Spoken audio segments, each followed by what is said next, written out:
Thank you, Michael.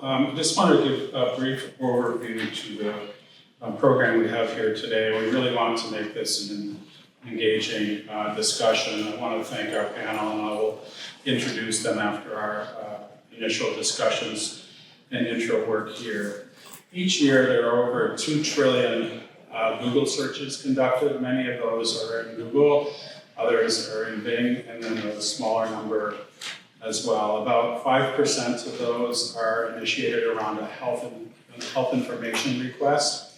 And so the notion about uses of large data sets to help inform the medical diagnosis process has been discussed in many different forums. And it was the wish of the Gordon Betty Moore Foundation and AcademyHealth to explore what's known about that methodology of using large data sets and how to organize the research methodologies, and thus around AcademyHealth's interests, what are the appropriate ways to investigate and for researchers to have access to this data.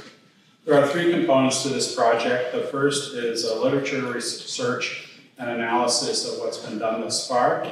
I'll just speak to that briefly in a moment. The second was a series of pilot projects, of which there are 4 that are funded, and we are lucky to have 2 of the principal investigators here who will be adding to the directions of how research in this area can be advanced. And then the third component are 2 work groups, one organized around human subjects research that Anna will address questions about today. And the second one is technical ones. How can researchers access and use this data in a responsible way? So those are 2 avenues in which you can participate if you'd like. These work groups are ongoing in terms of trying to help develop resources for the research community, and we'll be continuing to support that. Back to the research question, we asked what's known and what have people been doing with Google and Bing research data. We've identified 40-odd publications.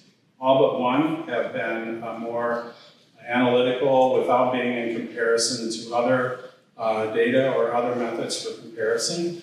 And I've left, for those of you who are interested, the manuscript is in press with JMIR, and we will make available preprints around that. But essentially, these have been in domains around particular neurologic conditions and cancer, those areas where complex diagnoses are most challenging, and often reflect an individual's interests or a caregiver's interests in finding information on the web that can help with making that diagnosis. And each of the panelists here will speak to their perspectives on that today. We would be very interested in yours as well. So this is not meant to be an analysis or a supporting evidence that these data can confirm diagnoses between a provider and a patient, but from a research perspective, how can this information be used in the broad sphere in the space of large language models and AI?